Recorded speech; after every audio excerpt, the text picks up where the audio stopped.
Welcome to NML news channel. Ramayampet మండలం వెంకటాపూర్ గ్రామంలో Congress party నాయకుడు Leela group chairman doctor Mohan Naik గారు ఉచిత హెల్త్ క్యాంపును ఏర్పాటు చేసి గ్రామ ప్రజలకి ఉన్నటువంటి ఆరోగ్య సమస్యల్ని అడిగి తెలుసుకుని వారికి తగు సలహాలు సూచనలు అందించి తగిన టాబ్లెట్స్ ఉచితంగా అందించారు. మా గ్రామానికి వచ్చి మా ఆరోగ్య సమస్యలు తెలుసుకుని గోళీలు ఇచ్చినందుకు గ్రామస్తులు కృతజ్ఞతలు తెలిపారు. ఇలాంటి గొప్ప నాయకుడే కావాలని పలువురు హర్షం వ్యక్తం చేశారు. ఈ ఉచిత హెల్త్ క్యాంపులో గ్రామానికి చెందిన 450 మంది ప్రజలు అన్నగారి సేవల్ని వినియోగించుకున్నారు.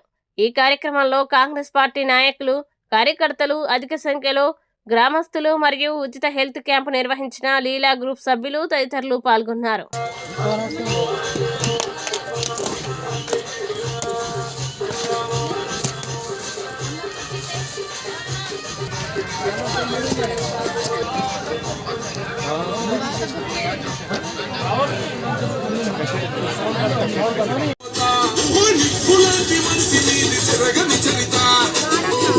పల్లెకొస్తావు మా బాబు చూస్తావు, కష్టం వాపినవు మా సుట్టమైనవో, ఇంటి పెద్ద దర్వాజకు తోరణమై ఉన్నావు. వారి తప్పవన్నా ఇచ్చిన నీ నోటకు ఎప్పుడు బట్టి నోడ జనసేవకి పుట్టి నోడ సింగమంటి